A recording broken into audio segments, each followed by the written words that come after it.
U asta o'rnidan turdi, yonimga kelib, orqamdan tushib ketgan sochlarimni sekin siladi. Shu on yuragim hapriqib ketdi, butun tanamdan to'lqin yugurdi. Ko'zlarim beixtiyor jim qotdi. Erim vafot etganiga 2 yildan oshgan edi.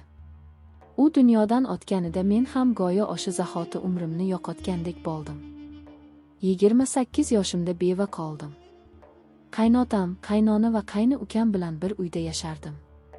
Kunlarim shu hovlida, shu odamlar orasida o'tardi. Qayni ukam Azizbek mendan 3 yosh kichik edi. Biroq u yoshiga yarashmagancha baquvvat, kelishgan, qo'llari quvvatli, doim hazilkash yigit edi. Oldinlari meni opa deb hurmat qilar, ko'pincha maslahat so'rardi. Lekin erim olgandan keyin uning qarashlari o'zgara boshladi. Go'yo ko'zlaridan ayta olmaydigan gaplari bor, ichida yashirin o't yonayotgandek edi. Men esa o'zimni qattiq tutar, ichimdagi bo'shliqni sabr bilan to'ldirishga urinar edim. Lekin ayol yuragi sezgir bo'ladi, odamning qarashidan ham nima demoqchi ekanini bilib oladi. Azizbekning nigohi ko'pincha sochlarimga, yuzimga tushar, orqamdan tushib qolgan zulfimni uzoq kuzatar edi. Bir kuni ertalab hovli jimjit payt edi. Qaynota va qaynona bozorda, uyda faqat men va Azizbek qolgandik. Oshxonada idish-tovoq yuvayotganimda u kirib keldi. Suv ichdida divanga cho'zildi. Keyin menga qarab: "Opajon, siz charchab ketgansiz", dedi ohista. Men jilmaydim. Ha, hayot oson emas. U asta o'rnidan turdi, yonimga kelib, orqamdan tushib ketgan sochlarimni sekin siladi. Shu on yuragim hapriqib ketdi, butun tanamdan to'lqin yugurdi. Ko'zlarim beixtiyor jim qotdi. Azizbek qo'lini tez tortib oldi, xuddi xato qilgandek yuzini chetga burdi. "Kechiring", dedi u past ovozda. Men sizga bunday qarashim kerak emas edi. Men esa unga qarab jim qoldim. Yuragimda esa allaqachon nimadir o'zgarib bo'lgandi. Birinchi marta qayni ukam bilan oramizda yashirin his paydo bo'lganini tan olgandek bo'ldim. Kunlar o'tdi. Har kuni u men bilan ko'proq suhbatlashar, kichik ishlarda yordam berar, men esa o'zimni bilmagan odamday tutardim. Kechalari uy jim bo'lganda uning qadamlari eshitiladigandek tuyulardi. Bir oqshom yomg'ir yog'ib, hovli ichida sovuq tushdi. Men xonamda kitob o'qib o'tirardim. Darvoza yopiq, hamma yoq sokin edi. Shu payt eshik asta ochildi. Azizbek ichkariga bosh suqib, xijolat tortib: "Opajon, sovuqdan uxlay olmadim", dedi. Men unga qarab jim qoldim. U ichkariga kirdi. Yomg'irning shovqini tashqaridan eshitilar, xona ichida esa sukunat hukm surardi. U yonimga yaqinlashib, qo'li bilan yana sochlarimga tegdi. Uning qo'li sekin sochlarim ustida to'xtadi, men esa yuragimni qo'lim bilan ushlab olgim kelardi. Yomg'irning tomchilari deraza ortidan bir maromda yog'ar, xona ichida esa faqat yurak urishim eshitilayotgandek edi. Azizbek bir zum jim turdi, keyin asta pichirladi: "Men sizni juda hurmat qilaman, lekin yuragimga buyruq bera olmayapman." Bu so'zlar meni titratib yubordi. Birinchi marta qayni ukamdan bu qadar samimiy ohangda gap eshitardim. Ko'zlarimni yerga tikib jim qoldim. Go'yo sukutim bilan hammasiga javob bergandek edim. Shu kundan boshlab hayotim butkul boshqa ohangda davom eta boshladi. U endi menga faqat qayni emas, balki yaqin insondek qarar, men esa o'zimni tutishga harakat qilsam-da, ko'nglimdagi hislarni yashira olmasdim. Uy ichida har kuni oddiy holatlar bo'lib o'tsa-da, bizning orasimizdagi yashirin sir, yashirin qarashlar hammasini boshqacha ma'no bilan to'ldirardi. Bir kuni ertalab bog'da sabzi yulib, birga tozalayotganimizda u qo'limdan pichoqni olib qo'ydi. "Qo'lingiz qattiq ishlardan charchamasin", dedi. Men jilmayib: "Men sizni onangiz kabi qarashga odatlangandim-ku, endichi." U esa past ovozda: "Men sizni boshqacha ko'ryapman, opajon." Bu gapni eshitib ko'zimda yosh qalqib chiqdi. O'zimni qattiq tutishga urinsamda, yuragimdagi bo'shliqni u allaqachon to'ldira boshlaganini his qildim. Kechqurunlar hovli chetidagi supada birga choy ichib o'tirardik. Qaynona va qaynotam televizor ko'rib ovora bo'lishar, biz esa so'zsiz ham bir-birimizni tushunardik.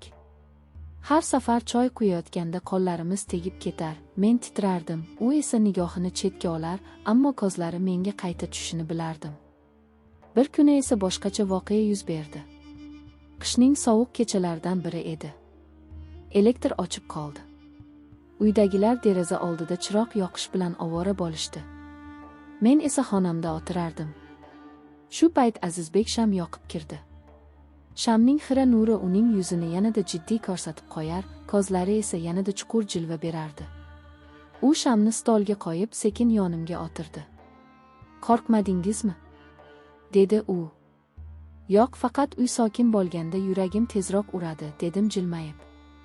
U esa menga tikilib qaradi, ko'zlarimga qadalgan nigohidan qocholmadim. Qoli yana sochlarimdan o'tdi. Bu safar men ortga chekinmadim. Faqat ko'zlarimni yumdim.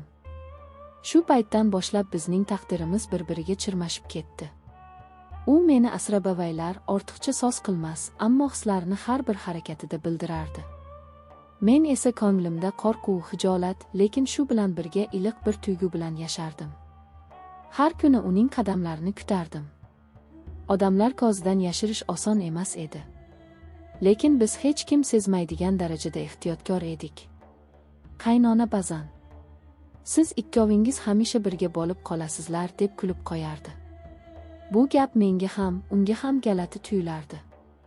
Lekin ichimizda sir yashiringanini hech kim bilmasdi. Kunlar, oylar o'taverdi. Men baribir o'zimni qattiq tutardim. Chunki qayni uka bilan munosabat ochiq ko'rinib qolsa, butun oila buzilib ketishini bilardim.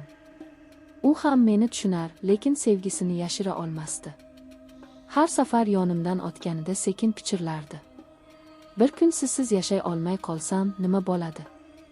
Men esa ko'zlarimni yumib, "Sabr qil, hammasi o'z yo'lini topadi", derdim. Oradan kunlar o'tdi. Qish asta-sekin ketib, bahor nafasi esdi. Hovlimizda go'za ko'chatlari ekildi, bog'da gullar ochila boshladi.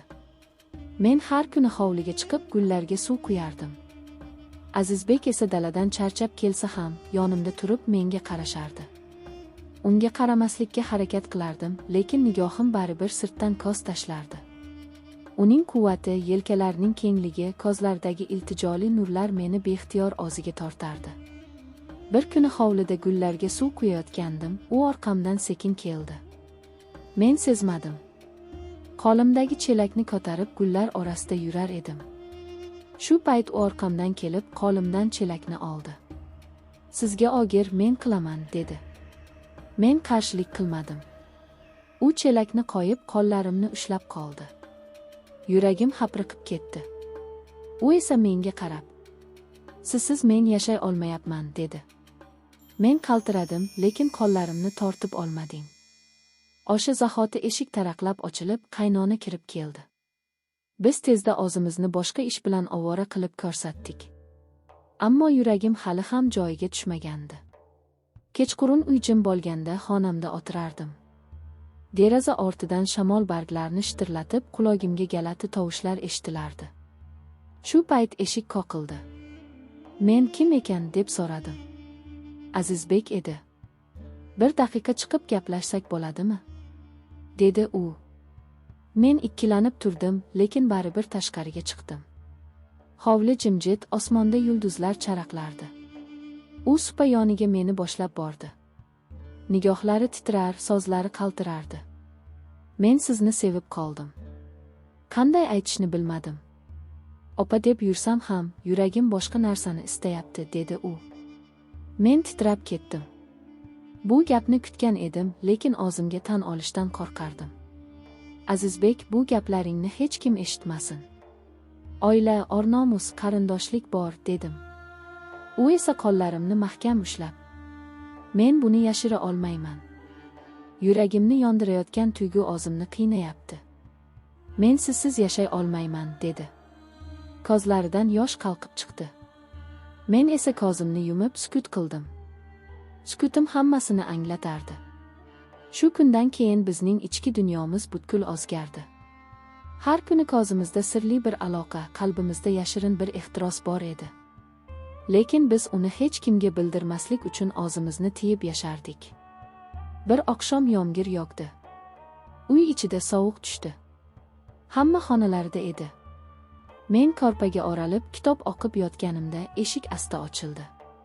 Azizbek kirdi. Uning nigohidan hammasini anglab bo'lardi. Shamning xira yorug'ida u sekin yonimga keldi. Men ortga chekinmadim. U esa qo'limni ushlab sochlarimni silay boshladi. Shu kecha bizning taqdirimiz bir-biriga chirmashib ketdi. So'zsiz faqat ko'zlar va teginishlar orqali bir-birimizni tushundik. Oradan kunlar, oylar o'tdi. Biz yashirin sevgimizni yurakda saqlab yashardik. Qaynota va qaynona buni bilmasdi. Lekin men ko'p o'ylardim, bu tuyg'u qachongacha yashirin qoladi? Odamlar bilib qolsa nima bo'ladi? Shunday savollar meni qiynardi, lekin yuragim baribir Azizbekni istardi. Har kuni uni ko'rishga, uning qo'lini ushlashga, ovozini eshitishga talpinardim.